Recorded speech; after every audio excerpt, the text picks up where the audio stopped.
Welcome guys, welcome to the South Padre Island Birding Nature Center and Alligator Sanctuary. This is the place on the island to learn about and enjoy the amazing nature of South Padre. Here at the Birding Center, we have about 43 acres of coastal wetland environment. Our wetland is unique from the rest of the wetlands on South Padre Island because we have a dual wetland ecosystem. We have two types of wetlands right next to each other. Here, at the start of the boardwalk, we are in a saltwater wetland. The first stretch of the boardwalk is going to take us through saltwater influenced wetland that is completely tidal. The water comes in and out of this environment here from the Laguna Madre that we see in the horizon. All saltwater. The plants and animals in this half of the boardwalk have to be specially adapted to tolerate the high salinity. We're completely surrounded by saltwater on South Padre, but what makes us unique is that the second half of the boardwalk will take us through freshwater wetland, one of the only ones on South Padre. You'll see as we go down the boardwalk how the plants and animals completely change as we go from the saltwater environment into the freshwater environment. So follow me, we'll take a nice walk here and see what we can find.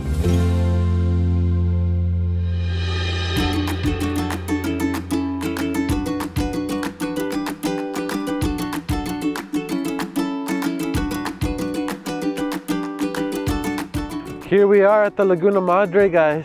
The mother lagoon here. The Laguna Madre is a shallow saltwater estuary. This is an incredibly important and productive bay system. This whole bay here runs along the west side of South Padre Island, and it's about 3 to 5 feet deep.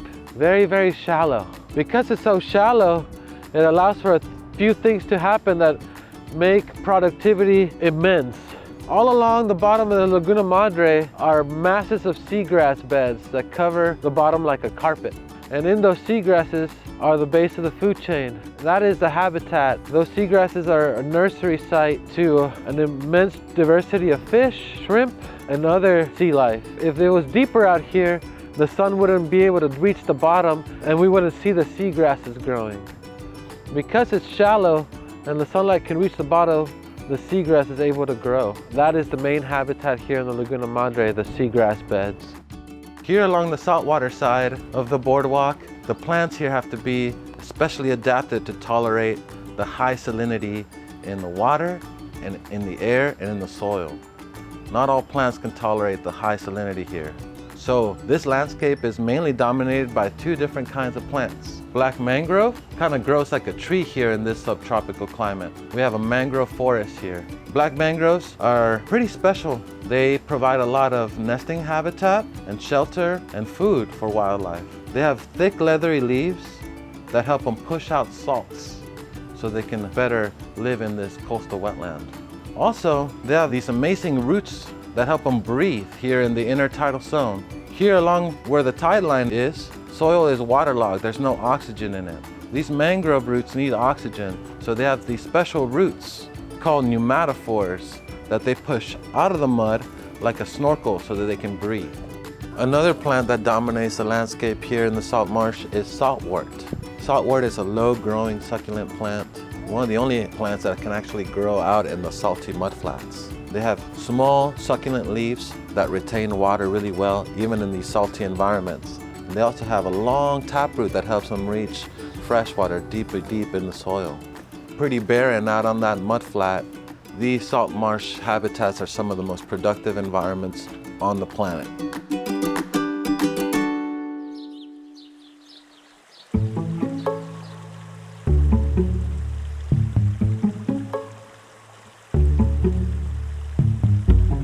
Our alligator sanctuary, the gator rescue portion of what we do, began in 2019 in conjunction with a company called Gator Country.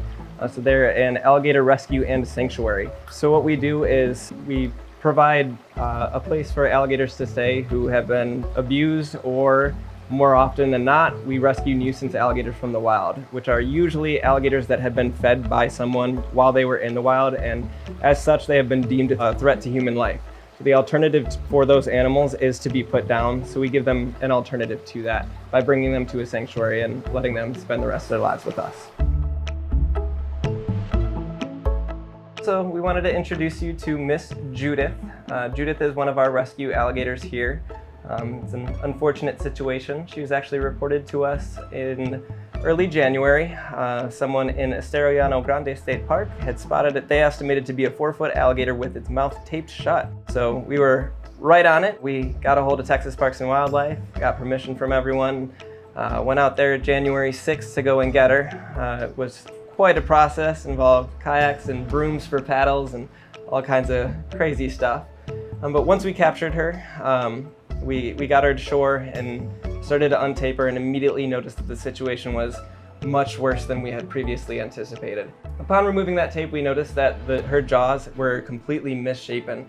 She has an acquired physical trait where her skull continued to grow while that tape was on her, and as a result, that had misshapen her face. So unfortunately, she will have to live with that, but through her recovery and her rehab process here, she's come a long way and she's doing excellent right now.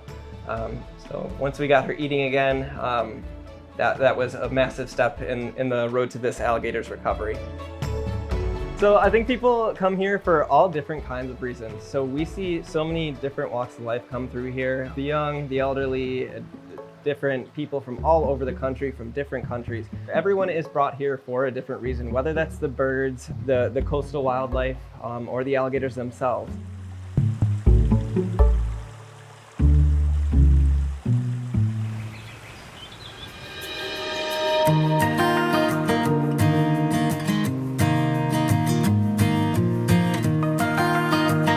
We're about to leave the salt marsh behind and we're starting to get into the freshwater wetlands. Man, it's a windy day. Oh my God, there's a great blue heron right there. Wow, that one is so bright. I know, it's ready for spring. Look at its legs. Definitely ready for springtime. Yeah, those bright red legs, wow. So these ducks, they're actually hiding their bill because a lot of their heat comes out of their bill. So in order for them to kind of retain that heat, they'll put their bill inside kind of their feathers and keep the warmth in there.